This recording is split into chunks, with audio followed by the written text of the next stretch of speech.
Parfois, je me réveillais en pleine nuit et je mettais 2-3 secondes à me dire « Ah, il est... Ah non, il est plus là ». Je m'appelle Roxane Le Texier, j'ai 32 ans, je suis comédienne, chanteuse, autrice-compositrice, productrice. J'ai créé un seul en scène musicale autour de mes chansons qui s'appelle « T'as fait danser ma planète », qui est un spectacle qui aborde le sujet de la rupture amoureuse. Le deuil amoureux, en fait, il y a des étapes qui sont assez similaires à un deuil. Il y a l'étape de la sidération, qui vient souvent avec du déni.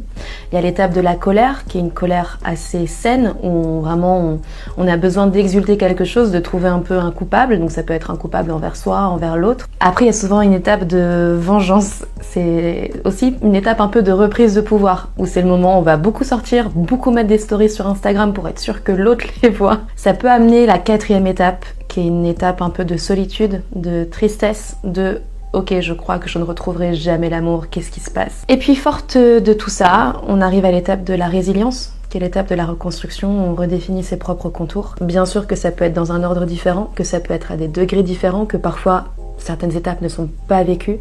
Vraiment, c'est un processus qui appartient à chacune, à chacun. Et puis, en fait, au sein d'une même journée, on peut passer par plein de phases. L'important, j'ai l'impression, c'est de mettre de la conscience sur ce qu'on traverse et de se dire que peu importe la durée et l'intensité de ces étapes, ça fait partie d'un processus de reconstruction.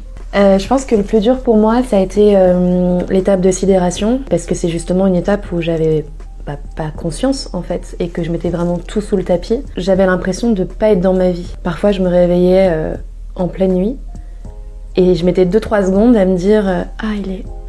Ah non, il est plus là. Et quand j'ai commencé à mettre de la conscience sur ça, en disant c'est quand même étrange de me sentir dissociée, donc j'ai entamé un travail de thérapie et tout. Après, j'ai pu commencer vraiment à enclencher ce processus de deuil. Je suis passée par plein d'étapes où je me suis dit ok, en fait, le couple hétéronormé, c'est une injonction, c'est une construction, etc.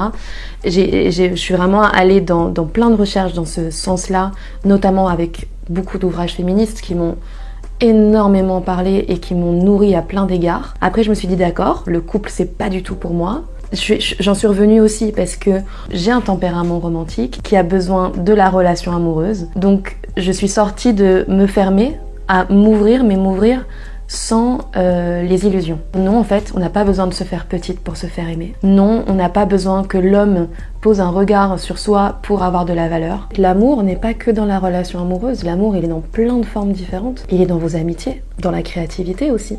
Donc, peut-être en message final, ce serait de dire comment j'investis le parcours où je redéfinis mes contours. Ça me parle beaucoup. Je vous invite à venir découvrir T'as fait danser ma planète le 6 juin à l'Archipel à Paris. Et puis après, je serai au Festival d'Avignon à la Scala du 29 juin au 21 juillet.